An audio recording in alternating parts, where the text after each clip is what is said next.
오라관광단지 개발 사업자인 JCC가 도내 언론을 상대로 설명회를 열고 환경 파괴 가능성이 낮다고 주장했습니다. 자본의 실체 등 핵심 의혹에 대한 답변은 회피했습니다. 10여 년 전 실패했던 세계 선문화축제를 부활시키기 위해 제주도가 설문조사에서 찬성을 유도해 여론몰이를 한다는 논란이 일고 있습니다. 과속 단속 카메라 앞에서만 속도를 낮추는 차량들을 잡아내기 위해 구간별 평균 속도를 측정하는 새로운 단속 방식이 도입됩니다. 40년 전통의 제주시내 한 초등학교 야구부가 훈련장을 구하지 못해 존폐 위기에 처하면서 학부모들이 반발하고 있습니다. 여러분 안녕하십니까? 뉴스데스크 제주입니다.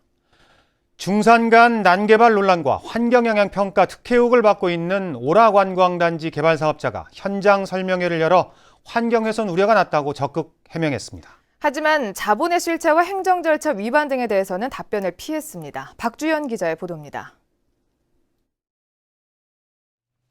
오라관광단지 개발 사업자인 JCC가 가장 먼저 안내한 곳은 호텔 신축 예정 부지. 10여 년 전 세계 선문화축제장으로 쓰였던 이곳에는 당시 만들었던 도로가 끊긴 채 방치돼 있습니다.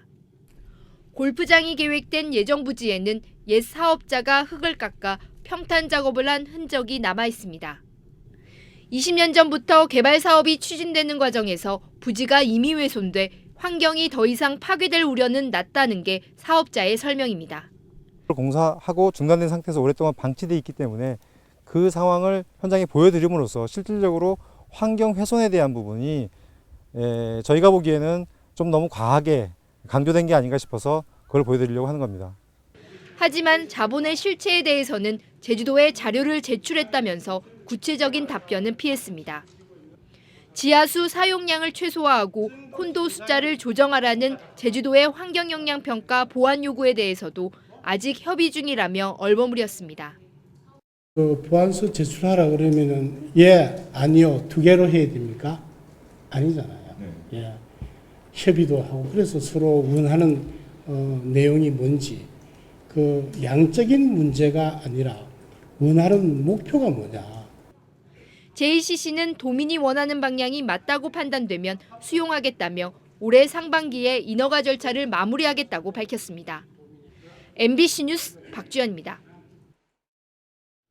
오라관광단지 개발 사업에 대한 도민 토론회가 열립니다. 제주도 사회협약위원회는 오라관광단지 개발 사업에 대한 도민사회의 의구심과 찬반 갈등을 해소하기 위해 오는 20일 제주도 농업인회관에서 토론회를 연다고 밝혔습니다. 토론회에는 제주도와 시민단체에서 각각 3명씩 패널로 참석해 토론을 하고 방청객들의 질문을 받게 됩니다. 예산 낭비 논란 끝에 폐지됐던 세계 선문화축제를 부활시키자는 논의가 이뤄지고 있는데요. 제주도가 찬성 의견이 압도적으로 높다는 설문조사 결과를 내놓았지만 신뢰성에 의문이 제기되고 있습니다. 현재훈 기자가 보도합니다. 해외 섬지역이 모여 한 달가량 다양한 민속 공연을 펼친 제주 세계선문화축제.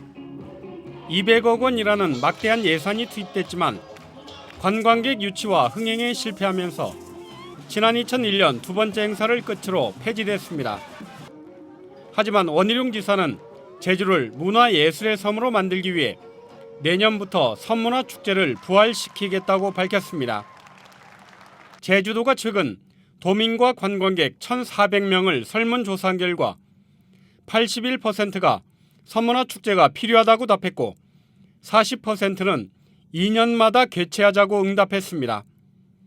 축제 시기는 봄이 31.5%로 가장 많았고 개최 장소는 도내 전역이 58.1%로 나왔습니다.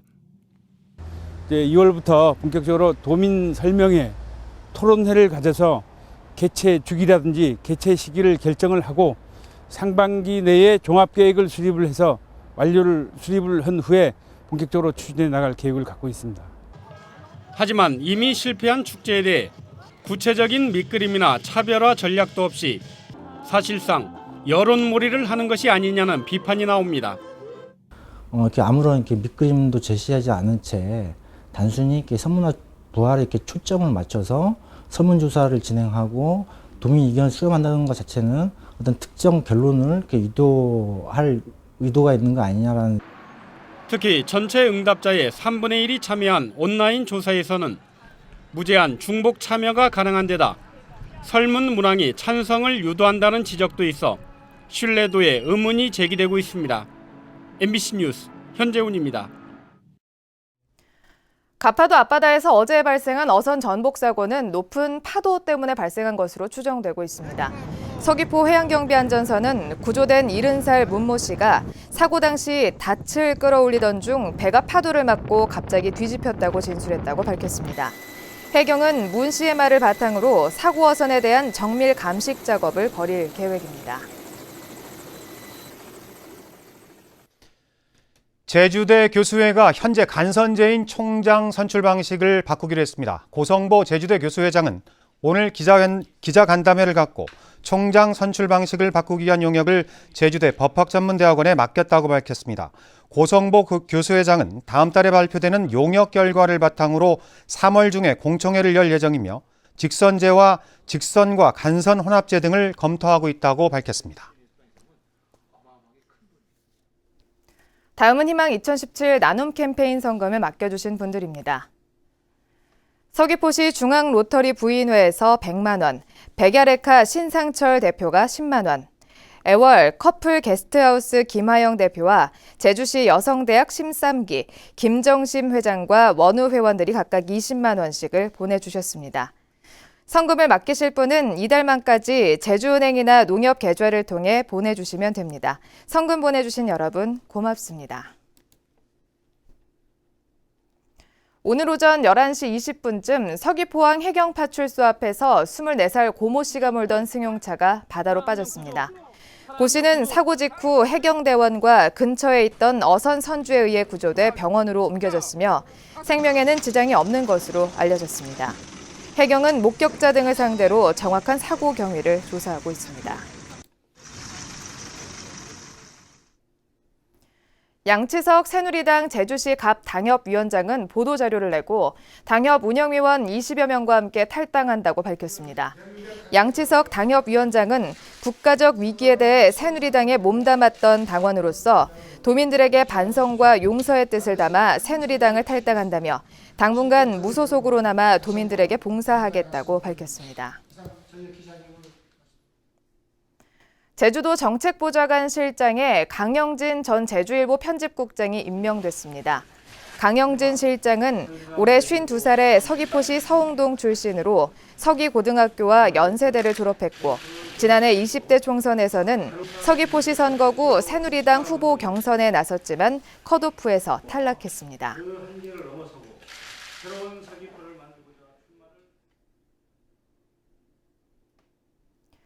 제주지방법원 김현희 판사는 제주공항 담을 넘어 밀입국한 혐의로 기소된 중국인 36살 왕모 씨에게 징역 1년에 집행유예 2년을 선고한 뒤 추방했습니다. 왕 씨는 지난해 10월 중국에서 항공기를 타고 제주공항에 도착한 뒤 입국 심사를 받지 않고 숨어 있다 공항 담벼락을 넘어 밀입국한 혐의로 재판에 넘겨졌습니다. 제주 전통시장 상점의 화재보험 가입률이 전국에서 가장 낮은 것으로 나타났습니다. 소상공인 시장진흥공단이 전국 전통시장 점포 3만 5천 개를 표본 조사한 결과 제주 지역 가입률은 0.3%로 전국에서 가장 낮았고 전국 평균 27%보다도 훨씬 낮았습니다.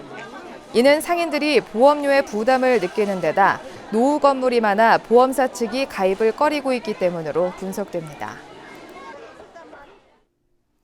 제주 지역 아파트 분양권 프리미엄이 전국에서 가장 높은 것으로 나타났습니다. 한국감정원에 따르면 지난해 제주 지역 아파트 프리미엄은 1,260만 원으로 전국 평균 1,050만 원보다 210만 원이 높았습니다. 또 제주 지역 아파트 청약 경쟁률은 68.8대 1로 부산에 이어 전국에서 두 번째로 높았습니다.